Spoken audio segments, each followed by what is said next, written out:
Okay, let's dive in with tip number one. What have you got for us? Well, being a languages teacher, one thing that I thought was really worth sort of delving into was audio feedback. So my first tip is to consider the use of audio feedback in lessons and maybe outside of the classroom as well. Now, I don't know about you, but when I feed back to students, normally it's in a written form, if it's an extended piece of writing, for example. And the issue that I have with feedback is that the students, especially because it's a foreign language as well, they will write maybe half a page, maybe 50 words, 100 words or whatever, and then my feedback is probably twice that. And as I'm looking at it, I'm thinking, this just doesn't tally up at all, that I'm writing double what they're writing. And the other issue is that I don't know whether they're actually engaging with that feedback or not. I don't know whether they're actually going home and reading it, or they're just looking at the mark and thinking, okay, I'll just put that to one side now. So that was a big issue with me with feedback. I know you've had Dylan William on the podcast as well, haven't you? Who talks extensively, doesn't he, about how much progress students can make given the quality feedback. So I thought it was worth exploring audio feedback, because I know that verbal feedback, based on EEF research, verbal feedback has been proven to have real impact. But the issue that I've got with audio feedback, remember those audio feedback stampers we used to have years ago, where the teacher would come round and go, right, I've spoken to that child, stamp. And it was pointless, absolutely pointless. Nobody knew what it was for. Well, we knew what it was for. It was for SLT, so they could see that we've actually done something and marked the book. But there was no purpose behind it, and the students didn't value it at all. But with audio feedback, recorded audio feedback as well, then the students can listen to it a number of times, they can engage with it. And in my experience, and I'll explain to you that the guise that it takes in my lessons or outside the classroom as well in a second. But in my experience, once the students know that they're going to get their own individualised audio feedback, then they're really keen to listen to it, and they're really keen to engage with it. And that's something which I think never happens. When does a child look forward to getting feedback? They very rarely do, or acting upon that feedback. So the website that I found, and this was from years of looking for something similar, is called Quicker. So it's Quiqr, so with a QR in the title. I think it's pronounced Quicker. And I think it was devised by, there's a teacher from down south, I think his name's Mark Waller. And I've become like his PR man or something, because every teacher I can speak to about it, I will do, because I love it so much. But essentially what it is you get a series of QR codes printed off from his website, and you stick them onto a student's work. So a student will do an extended piece of writing, for example, and I'll just use language as an example. And once they've done that extended piece of writing, you put this individual QR code in their books, which you print off from the website, and then just using your mobile phone, you'll just scan that code, and using the code, you just record your feedback. So you might say, for example, I don't know, so you've done really well with your response to this task. However, what you've not done is you've not used the past tense in this passage. So what I would suggest you do is maybe utilise the past tense, and maybe also try and extend your sentences as well. And then what the student would do is they would take that home, they would scan the same code, and that audio feedback would just come up on a web page, and they can listen to it, they can pause it whenever they want to, and they can act upon that feedback. And the idea is that when you next take the students' books in, that you can see that they've acted upon the feedback that you've left. So that's one thing I've used it for. Another way I've used it is just as a general pick-me-up for students, and especially since the pandemic as well. When students are quite anxious, they've got very little self-confidence, they're worried about things, and they don't know how they're doing. And quite a lot of the time, you haven't got the time, have you, in the classroom to give them individual feedback to say, you know what, you're doing really, really well done. And you've acted upon some feedback they've given you previously, or you're getting involved a lot more than you maybe were. And what you can also do is you can use a different QR code and just stick it. What I do is I stick it at the front of exercise books, and it's just a general comment about how they're doing. And I just say to them, well done, Johnny. You're doing fantastically well. You're getting involved in lessons. You're putting your hand up a lot more than you once were. One thing I would like to do, if you can do, is just focus on your written work and maybe just take a bit more care in your accuracy, or something along those lines. And the beauty of that is that you can overwrite that audio. So the student might act upon that on that feedback that you've left them, and they go home, they start acting upon the feedback, they start behaving really well in class. That's one of the sort of bits of feedback you've given them. And then you can overwrite it and say, well done, you've done that. Now we can maybe look at doing this. So it's a continual cyclical process, and it's something which the kids have responded so well to, because and it's one of those things where, as I said before, they look forward to getting that feedback. And it's not to be given to them every single lesson. That's obviously not what it is. It's not something which you can just have as every single feedback you give as audio feedback. But what I would say is that when the students see that they've got a QR code in their book, and they know, having done it before, that they're going to get some audio feedback, individualised feedback, personal to them, you name them, you talk them through their piece of work, they really value it, and they really see that you've spent your own time, and they appreciate the fact that, that it's all individual and bespoke to them. So it's something which I've has revolutionised how I've fed back in the classroom. And just one last little thing I'll mention about it is that, because I'm a languages teacher as well, one massive issue that I've always had being a languages teacher is that if for example, you're doing a spoken task in class, the only feedback you could give them is that verbal feedback that disappears. Once you've said it, it's out in the ether, isn't it? It's gone, it's disappeared. Whereas with this audio feedback, I've used it for mock speaking exams. So what I've done is I've recorded, just like I would normally, recorded the actual speaking exam, and then after the speaking exam's been done, I've recorded myself giving commentary over their audio. So it's like two audios going together, and I've just paused it at various points and said, well, the pronunciation of that word is actually this. Whereas in the past, if I'm giving feedback to a speaking test, it will just be in written form, and it was just impossible to give any indication to the students how to improve their pronunciation in written form. So I say it's completely revolutionised how I feedback to students, and it's something which the students look forward to. They love it, and it's something which they can revisit at all times. And as I said before, it's something which is a cumulative process of building upon. So once they've met a certain target, you can set them as another target as well. Flipping out, mate. This sounds brilliant. Right, the questions are coming thick and fast here, so I'll do a few quick fire ones at you here. Rough proportion of your marking that you would say you give this feedback to versus written? Yeah, depends how much time I've got, really. Because what I would say is that, and if you go onto this quicker website, one of the things that Mark Wallace says is that I think it's you speak 7 times quicker than you write. So the feedback that you give, if it's an audio feedback, should take you less time. I would say that at first it probably takes about the same time, because obviously you're trying to navigate around the website and things like that. But it does save time, and especially because if you think about say for example you're taking a set of books, and I'm sure you'll appreciate this as well, that when students are making the same mistakes as a class, the whole class are making mistakes.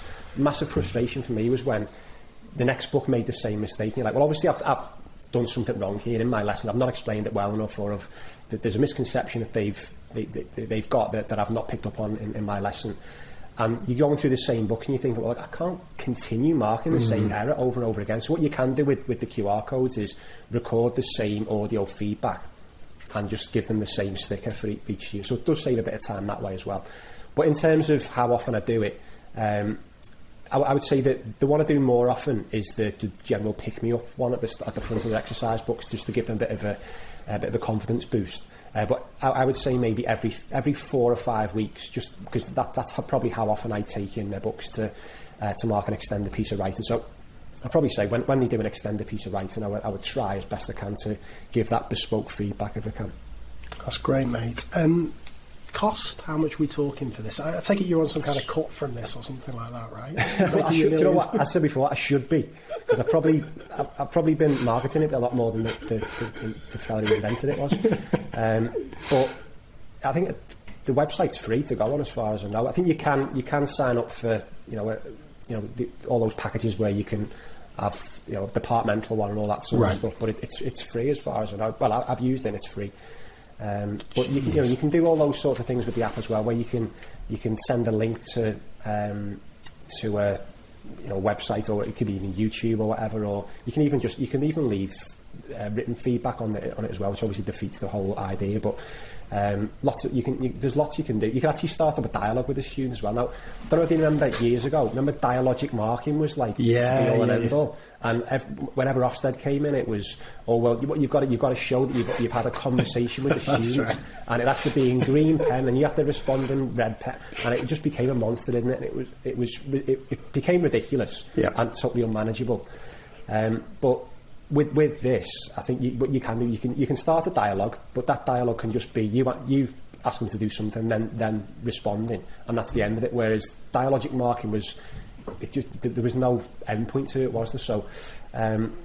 So it's, as I said, it's something which I've found is massively changed how I feedback. And as I said before, it's not something which I do all the time. Every 4 or 5 weeks, I would say. But the good thing is that because you've got a number of classes that you teach, you're doing it quite regularly, so you're into the groove of doing it, and you know how to do it, and you become quicker at it and more efficient. But as I said before, the students, whenever they see in their exercise books that they've got this QR code that they know is going to give them audio feedback, they absolutely love it. And one other thing I would say is, just before you ask me another question, is that one really fun little thing that I do with the students is that, because as I said before, you don't know whether students engage with your feedback, do you? You never know. When you write, half a page of A4 on, how they've done in an assessment or whatever, do we actually know how much they read? We don't know, do we? We can have a guess which students we think might. But with this audio feedback, what I always do is I would just leave a random word in there, so like underpants or monkey or something. And I'll say to them the next day, what was your random word that I put in your audio feedback? And if they can't tell me, then I'll say, well, you need to go home and listen to your audio feedback, because I've spent time doing that, so you need to go home and listen to that. That's so lovely. It's just another way of making sure they're engaged with it. But as I said before, they seem to be very positive in their engagement with it. They want to get that feedback, which is something that I've never seen before. That's brilliant. Okay, a couple more follow-up questions. Just that dialogue thing. How does that work with the kids responding? Do they write or do the kids verbally respond as well? How does that work? Yeah, just verbally as well. Yeah, so it's all via the same QR code. Right. So when they scan the QR code, if you've set it up as a dialogue, then they just basically just click on a button and they record their feedback. Probably slag you off as a teacher, saying how rubbish you are.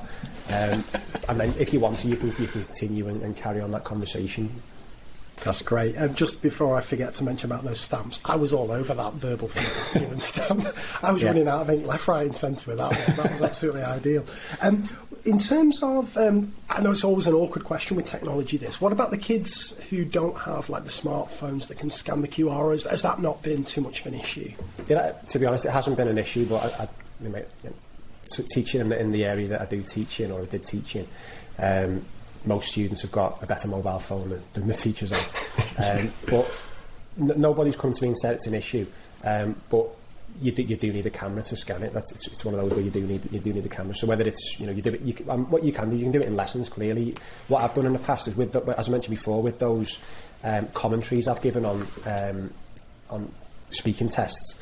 What I've said to them is right, well, in our next lesson, I want you to bring your mobile phone in. If they haven't got a mobile phone, we'll use one of the school iPads and bring some earphones in. And what you'll do is you'll listen to my feedback, and as you're listening to my feedback, I give them like a little action plan sheet of what they need to do to improve their audio, to improve their speaking via the audio. So you can see straight away that if you want someone to come in and say, what are you doing? Then you can say, well, actually, they're actually acting upon this feedback that I've given them. And then what would hopefully happen is that in the lead up to their actual speaking exam, if it was, if that was the sort of exam they were doing, then they can go home and listen to the previous one that they've done and go, well, actually last time I made that mistake, didn't I? So I'll make sure that I don't make that mistake again.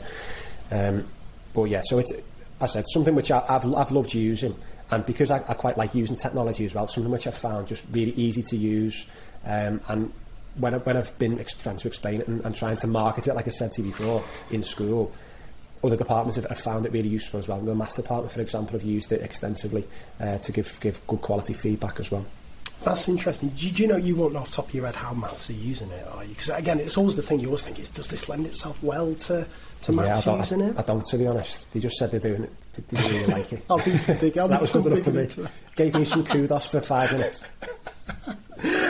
Just a couple of other quick questions, mate, on this one. SLT, are they happy with this in terms of kind of enough evidence? Because that's always the big thing, isn't it? There's a big thing for you. We had a mock deep dive before Christmas, and the head came round and he was looking at exercise books, and as I said before, all the students had a QR code at the front of their exercise books, and he was like, "What's this?" to the student. He was like, "What does that mean?" And the students were able to say, "Well, over the course of a term or whatever, we'll get various bits of audio feedback from our teacher, which tell us how well we're doing and what we need to do to improve." And then he also, one of the students would probably also say, "Well, and that ties into the back of our exercise books here, where we've got these different age-related expectations as well. So I know that I'm at this point." So the kids know exactly where they're up to, based on the updated feedback that you're giving them each time with through the audio. So they were really impressed with that, and especially because the students were using it and they knew what the purpose was behind it. But it's that the individualised nature of it is the thing that the kids love. The fact that they're getting what they say is it's like having a teacher in the room. That's what they say. When they go home, it's like having that support network at home. That you have the ability. I know that everyone would like to pause their teacher, wouldn't they? But you've got the ability to pause and just rewind. And a lot of students don't. When you're going through explanations, it's too much for them, isn't it? You've lost them and they're just nod along. Whereas, especially for the weaker students, if they can pause it and act upon that feedback, in their own time, in their own space at home as well, where they feel comfortable, then it can only be a positive thing, can't it? It's lovely that. And final, well, it's not really a question, just a point really. When Dylan was on the show, one of his tips was to make feedback into detective work, because he said what happens is exactly you said at the start. As teachers, we put a load of time into this feedback. We give it to the kids and they don't engage with it or whatever. So one of his tips was to, instead of saying, okay, you've got 7 out of 10 and these are the 3 questions you've got wrong, say, okay, you've got 3 of these questions wrong, but I'm not going to tell you which ones you've got wrong. Can you find them? I imagine that your 2 tips could kind of fuse together quite nicely. Easily, couldn't they? Yeah, that would work really well. And if anything, you could probably go a bit more descriptive. You could be saying things like, on line 4, you've made a slip somewhere. Can you find where it is? But you've also made that slip a couple of other times. See if you can find that. Yeah, it's really good, that, mate. I like it. You should definitely be on a cut of this. You're right there. Honestly, you are right. But you could even get the students to record their own feedback, couldn't you, to their own piece of work and assess their own piece of work or assess someone else's work.